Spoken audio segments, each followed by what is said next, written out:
All right, so when we look at different types of work and different likenesses, we talk about representational, right? Which basically in our course is going to be about realism, right? When we talk about representational work, it's kind of tied to realism in the sense that it can be stylized, but it's trying to look exactly like what the subject is. So, you know, if we talk about abstract work, it has to reference something that we know. When somebody says, oh, that's an abstract piece of work, you want to say an abstraction of what? So in those cases, it's easy for the viewer to kind of get a feeling or be connected to it, right?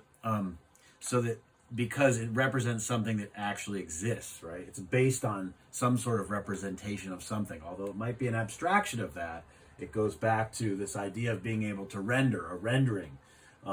Representation falls in that. In order to do that, you have to do a lot of looking, observing, seeing, and creating, right? And so, you know, capturing the feeling of something and imploring that into your work brings people to it, right? So they can actually have a feeling with it too. So this first week of hands-on is really about making things that look like things. So doing some renderings. I'm going to ask you to do 3 renderings of 3 different facial features.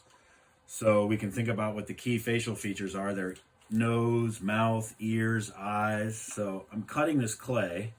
And I'm basically going to cut it into 4 pieces.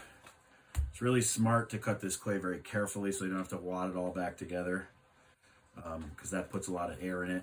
It makes it unuseful. So I'm just going to leave it like this for now. I'm going to take that bit. I'm going to set this back in there. Always want to wrap your clay up really tight. Get as much air out of there as possible. All right.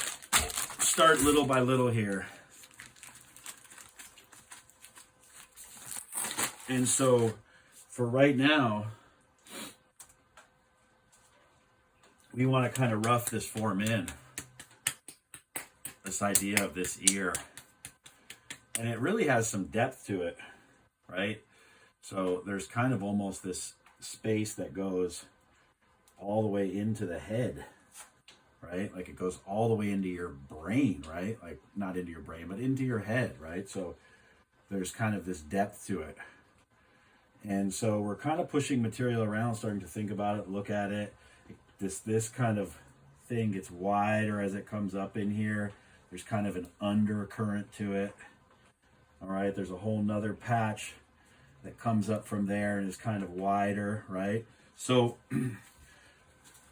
a lot of looking, observing, right?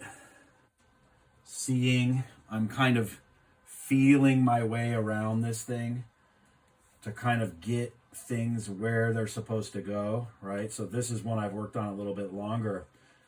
In our discussion this week, you'll see a bunch of ears from Richard Notkin. I attended a Notkin workshop one time, and he said, you know, I want you to put an hour on a 1 inch by 1 inch piece of clay. So this is quite a bit bigger than that. But you see, an ear is a form. So I've got a lot of extra material here. I can take some away. I'll continue to refine this. Remember, water is kind of the enemy. If you're like, oh, it's so rough and I keep getting it wet, it's because you're washing the clay away and the grain is coming to the surface.